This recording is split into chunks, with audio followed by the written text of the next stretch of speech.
آج نام اناؤنس نہ ہونے پر بندہ روتا ہے. میرے آقا عمر بن عبدالعزیز نام اناؤنس ہونے پر روتے تھے. آج عہدہ نہ ملنے پر نیندیں اڑ جاتی ہیں، انہیں عہدہ ملنے پر ان کی نیندیں اڑی تھی. کتنا فرق ہے سیدنا عمر بن عبدالعزیز کی طبیعتوں میں اور ہماری طبیعتوں میں. اس کانسیپٹ کو سمجھیے. عہدہ ہے نا، ان سے خدمتیں کی جاتی ہیں. یہ چیزیں عوام کو مراد دینے کے لیے یہ عہدے ہوتے ہیں، عوام کو سہولیات دینے کے لیے یہ عہدے ہوتے ہیں. خود سہولیات کے اندر غوطہ لگانے کے لیے عہدے نہیں ہوتے. اس کانسیپٹ کو سید عمر بن عبدالعزیز رضی اللہ تعالیٰ عنہ بخوبی سمجھتے تھے.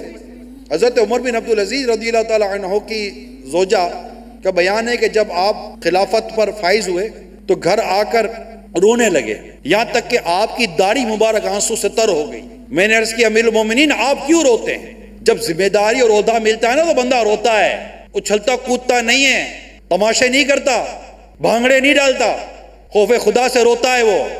آپ روئے تو آپ سے عرض کی کہ آپ کی زوجہ محترمہ نے آپ کیوں رو رہے ہیں؟ فرمایا میری گردن پر امت سرکار کا بوجھ ڈال دیا گیا ہے.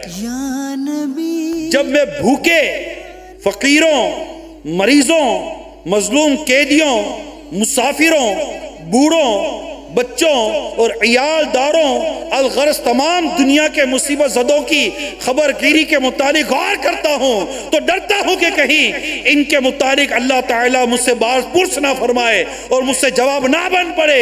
بس یہ بھاری ذمہ داری ہے جو مجھے آنسو رلا رہی. ان کے سامنے ذمہ داری کی لذتیں نہیں تھیں، آزمائشیں تھیں کہ میں جواب کیا دوں گا بارگاہ الہی میں. پیارے آقا صلی اللہ تعالیٰ علیہ وآلہ وسلم نے ارشاد فرمایا، یعنی جس شخص کو اللہ تعالیٰ نے کسی رعایا کا نگران بنایا پھر اس نے ان کی خیر خواہی کا خیال نہ رکھا وہ جنت کی خوشبو نہیں پائے گا.